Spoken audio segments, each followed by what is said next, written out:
put into words what it was like to break it down for TV? I can. I mean, it was really fun. I mean, we had a little time. I think the third book had been published, and there was a little time off. So I'd had some time from the books to sort of, cool off. And then so to get back into that world, which I loved, was really, it was really fun for me. I feel like the other writers at first, they were a little bit cautious around me. They wanted to ask permission. Do you mind if we change this and that? And I'm like, look, the books are here. We're here to make a kick-ass TV show, hopefully. So it was really fun. It was, we kind of, for good and bad, we chewed up a lot of the book in the pilot. So we had to get really creative, especially downwind, and that's really fun. I mean, I did not sign up to do the show to just do the same story, and put it out there. That would, there's no point. So it's been great to, again, working within this certainly the familiar characters and setting, but having to twist things around and change things. It's been great. With that said, though, was there anything that you really didn't want to change? There are. I mean, there are things that don't change. I mean, essentially, the beginning of the book is like the beginning of the series, and the end, is the same. I just think that that's a good plan. It's great to have something to write to,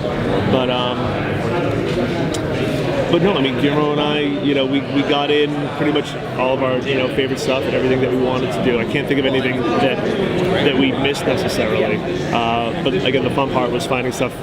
Like, for instance, Guillermo, he had always wanted to have an assault on like a 7-Eleven, like a convenience store type thing. So that became a thing for us. And our 8th episode is kind of a model episode, which I wrote, which basically all takes place within this convenience store as our characters are crossing and vampires are coming in, which is great. I mean, it's so great to have our, take the characters and do something completely new and different. A lot of fun.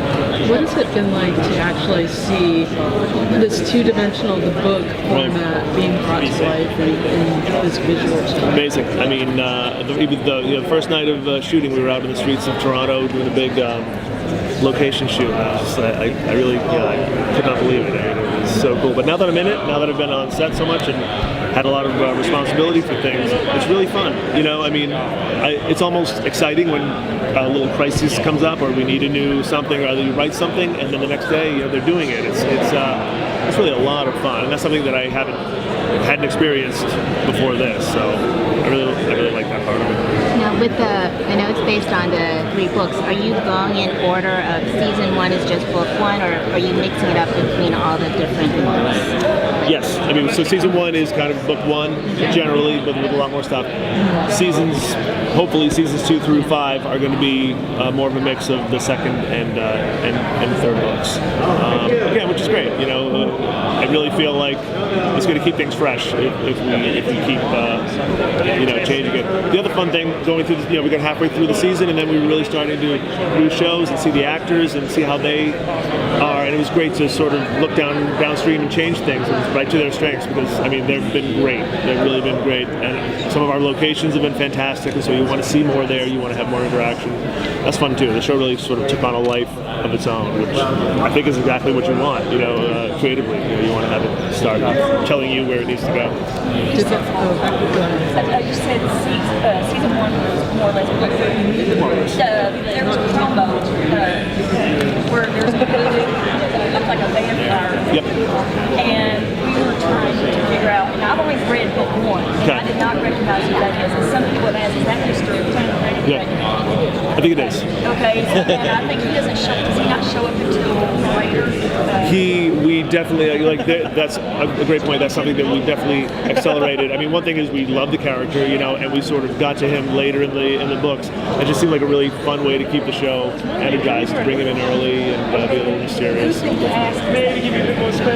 Wow, you know what? Every time I've seen him, he's in full makeup, and I can't think of his name. He's really good, though. Which episode? Well, you glimpse him briefly in, I think, episode. Wow, I think it's episode 6, but just totally briefly. But then he starts to interact at the end of the season, around 11, 12, 13. Yeah.